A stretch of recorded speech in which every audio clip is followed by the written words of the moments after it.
Hello, my name is BJ Paris. Welcome to Tapping Into His Treasures. How are you? I hope everybody's well. By the time you're seeing this, it'll be 2012. I have a great theme today.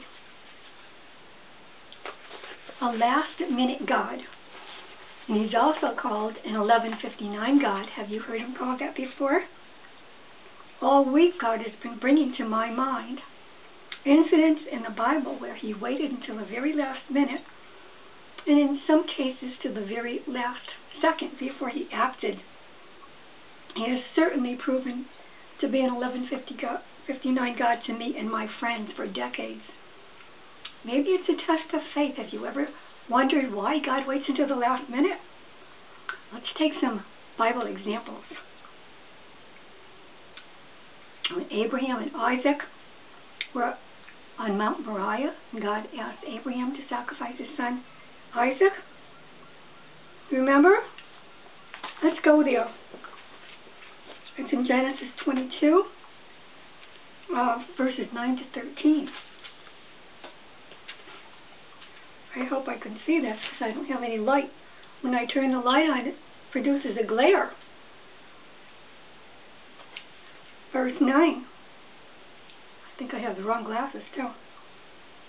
When they came to the place of which God had told him, Abraham built an altar there.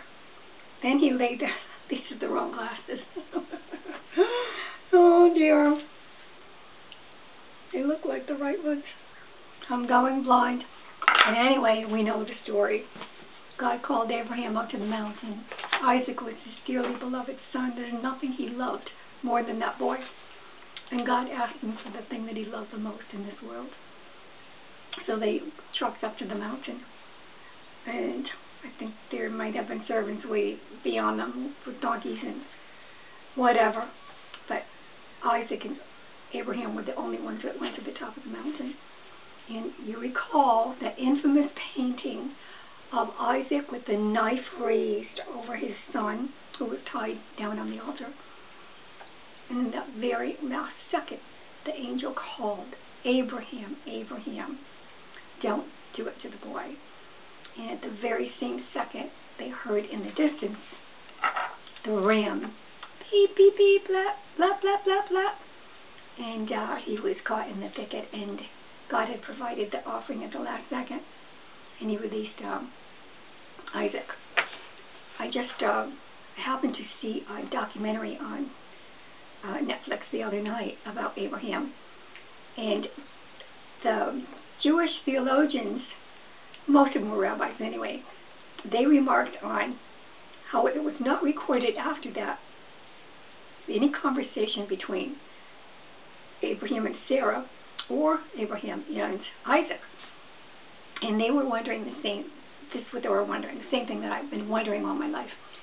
How did it affect them?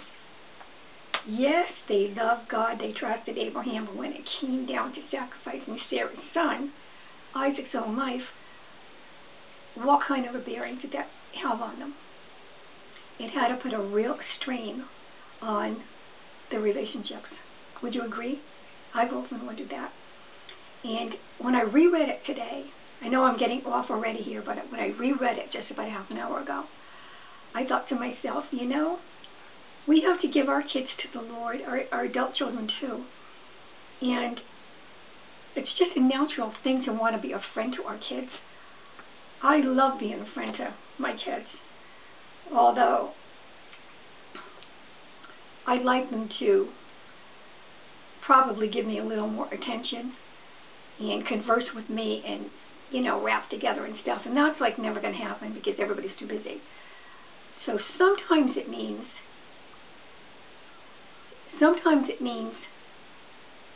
giving up that extra beautiful part of the relationship that a father or a mother like craves.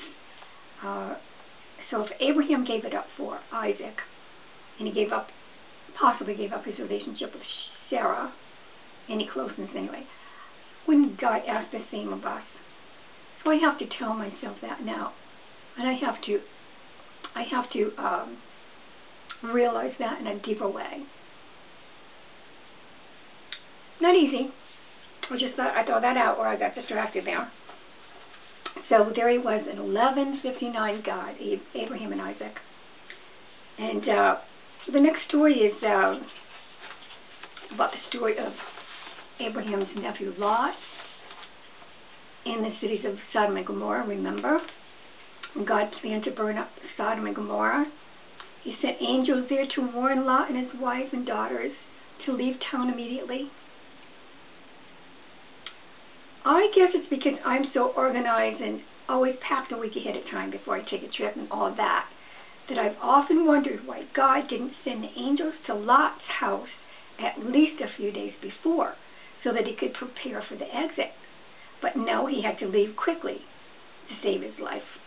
You know what the scripture said? I think it was the night before, if I'm not mistaken. You would think that he would want Lot and the daughters to at least get a couple of suitcases or sacks, whatever they used in those days, to throw in some food and clothing and whatever.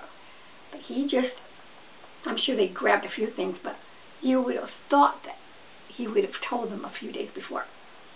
Not God. He doesn't do it that way. And it's God, we'll find out in eternity. I'm just wondering if anybody else has ever wondered about that. Nope. They had to leave quickly, and then as you know the story, he told them not to look back, and when they did, his wife, Lot's wife, she turned into a pillar of salt. So that's just another incident.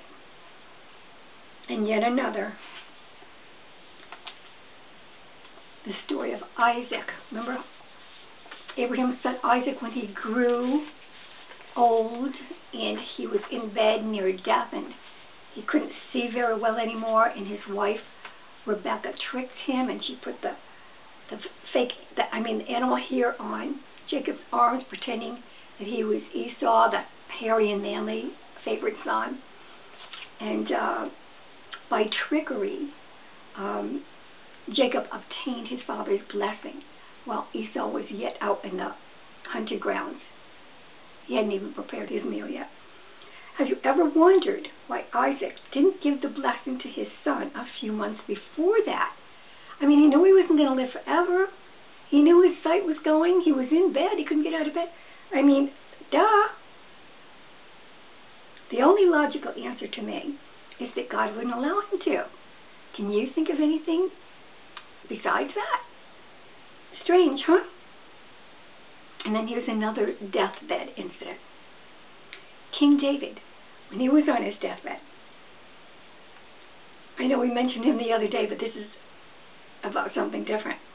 When King David was on his deathbed, he was very close to death before he named his son Solomon as his successor. There was so much going on. Joab killed his son Absalom so that Absalom wouldn't steal the throne from David.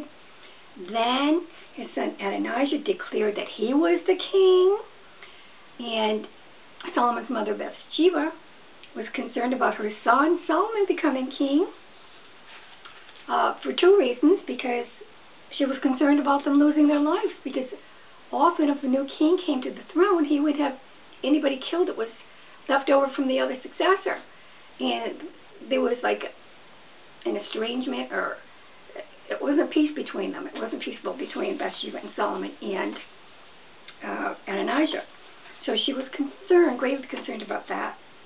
And also, the promise from God came that it would be Solomon in succession. And she, the way women do sometimes, she pestered him until he finally agreed, years before that. And he agreed, but apparently he forgot as the years went by. So she actually had to go to David and to remind him of the promise he made to her about what God said about God determining that Solomon would succeed him on the throne. Have you ever wondered why David waited so long to get his affairs in order? Do you think he would have remembered his promise if Bathsheba had not reminded him of it? I don't know. I have just a great big question mark in my mind. I don't know about you, but I've had my affairs in order for 10 years. I thought I was going 10 years ago. I thought I was going 20 years ago. So 10 years ago, I actually put a portfolio together for my kids. I would describe it to you. It's like a great big envelope. It's soft material and has a string on the front that goes around the button, and it has like an accordion on the inside, and there are compartments for all the different things.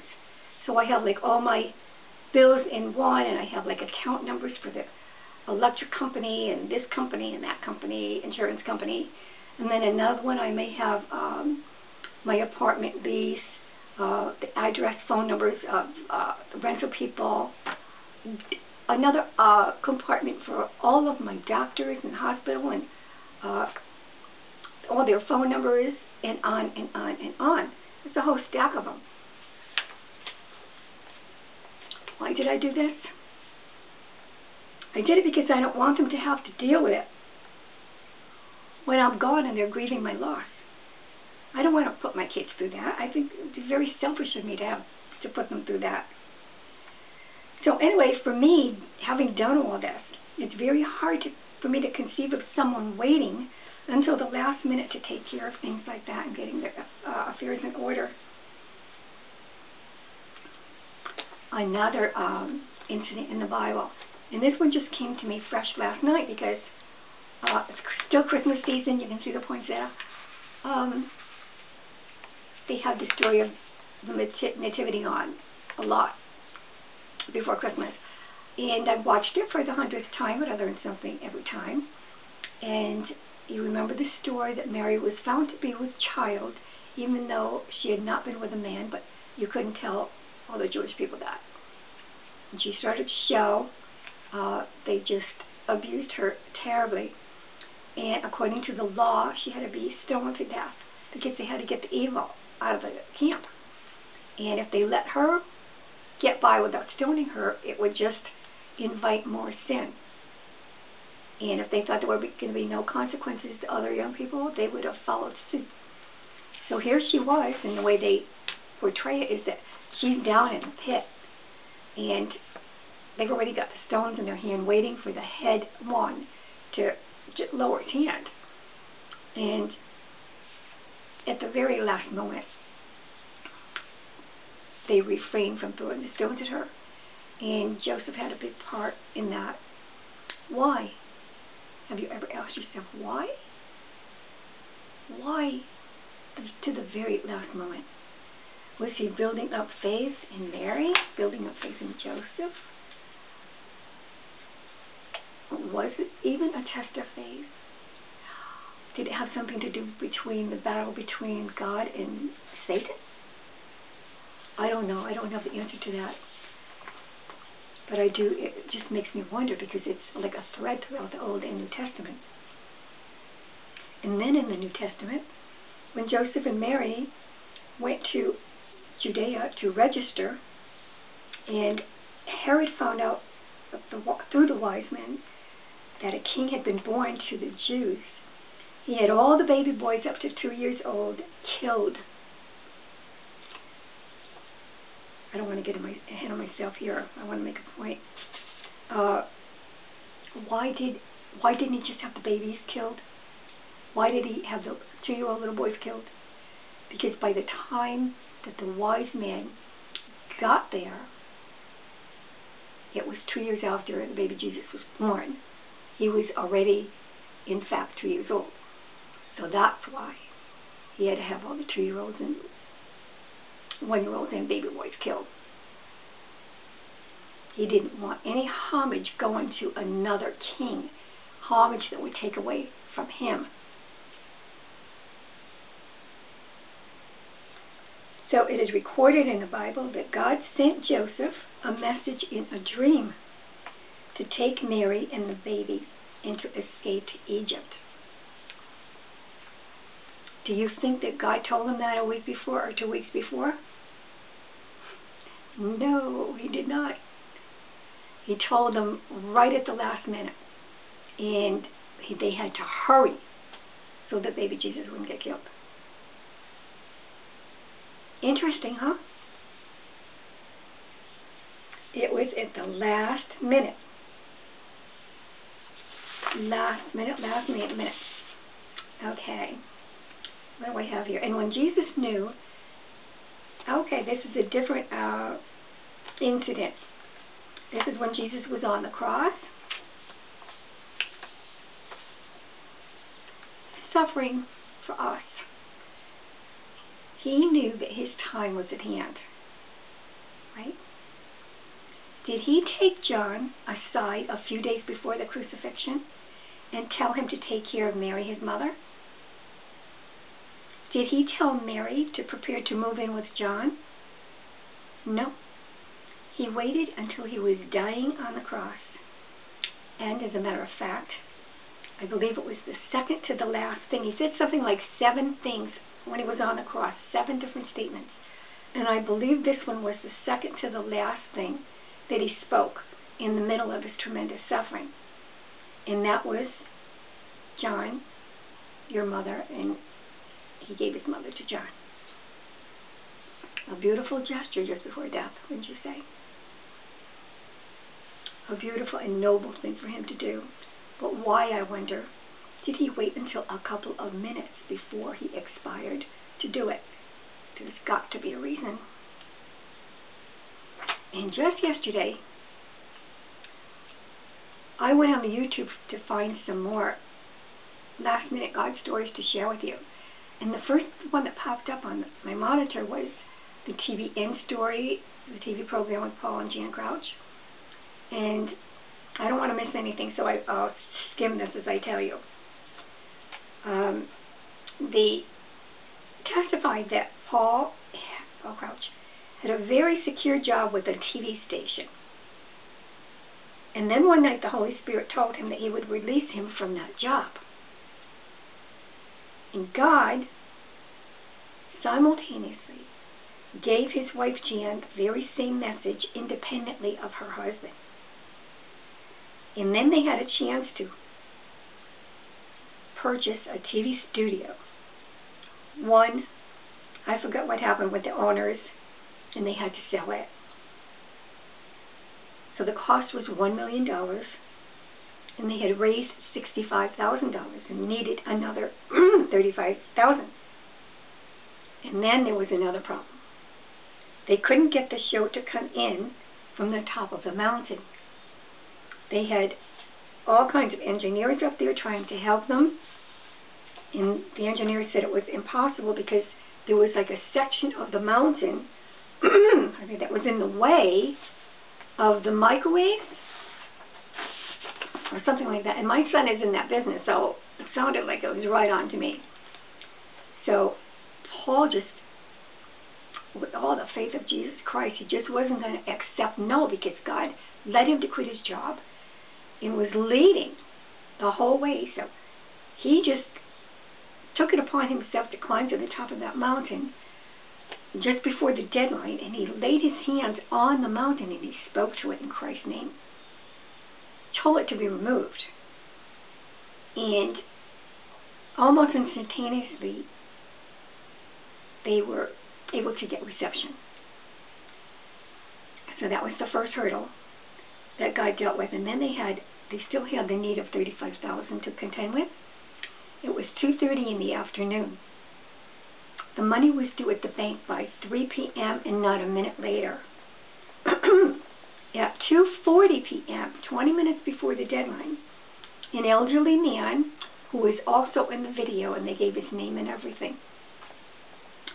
This elderly man entered Paul's office with an envelope containing a check for $35,000. Well, the way Paul told it, he made a mad dash out the front door of the building, ran 2 city blocks, and people must have thought he was crazy, he said, to the bank to pay for the TV station. He said he never even thanked the man who donated the money. Let's see. I'm guessing it took him 10 or 15 minutes to run to the bank from where he was. So he got there right in the nick of time. Another last-minute God example. You could check out this story for yourselves on the internet. Why do you suppose? Why do you suppose? Stop and think about it and put it next to all these other accounts that I'm sharing with you today. Why do you suppose? Did he build up Paul's and Jan's faith? Did he build up the viewers' faith? He must have gotten some glory for it. God must have gotten some glory for it, and that's what it's all about. I just think that it's a phenomenal story. I hope you enjoyed it. And here's a couple of modern day stories of last minute God. I was at a Christmas party with some ladies the other day in Lewiston, and my friend Jackie reminded me of the story of her father-in-law. Her husband was a pastor before he got sick, and her father-in-law could not stand Christianity. He could not stand for her husband to speak of God at all. And then a strange thing happened. One night, he went to their house. He had a problem with his hand. I don't know if it was a type of arthritis or what it was. She explained it in detail. So his hand was all swollen and like 3 times the size of his normal fingers. And he was in terrible pain. He asked his son and daughter-in-law to pray for him. That's how desperate he was. So they did. They laid hands on him, and they prayed. And right before their very eyes, the swelling went down in all of his fingers, and his fingers became normal right in front of their eyes. So her husband, Don, took it upon himself, right then and there, to ask his father if he wanted to receive Jesus Christ. And he took his hand and slammed it on the table and said, "Yes, I do." And Pastor Don led him to Jesus Christ right that moment. Well, that's not the best part of the story. His hands were healed. He received Jesus Christ into his life. And then he and his wife left their house to go home. Now, they only lived down the road. So they left the house and went straight to their house. 10 minutes later, they got a phone call from Don's mother. His father was dead. His father died 10 minutes after he received Jesus Christ into his heart, which guaranteed him an eternity in heaven with God. Would you call that a last-minute God? I would. A last-minute God. Oh, this is just coming to me now, and you probably had this figured out 30 minutes ago. Mercy. How merciful was God to save his soul from eternity in hell 10 minutes before he actually passed. Hallelujah. Wow. Wow. I guess some would say he went to heaven by the skin of his teeth. But I think it was mercy. And another woman in the group, a friend of mine, Rhonda, I believe she was talking about her grandfather. So she piped up and told this story. He was watching Billy Graham on TV one night.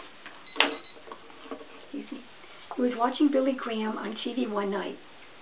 And they watched him from the other room when Billy Graham was giving the altar call. He got up from the couch and he walked over to the TV screen and he stood there. And he was just engrossed with what was being said. So he stood there for a long time, and let's see. And when the invitation to receive Christ was over, he went back and he sat in his chair. And within 10 minutes, he was dead. He received Christ through Billy Graham, went to his chair, and died immediately. Another act of God's mercy. Isn't that something? Wow. How many times has God come to our rescue at the last minute, right in the nick of time? I couldn't count the times he's done it for me. God is performing so many acts of grace and so many last-minute happenings in your life, but often people miss them.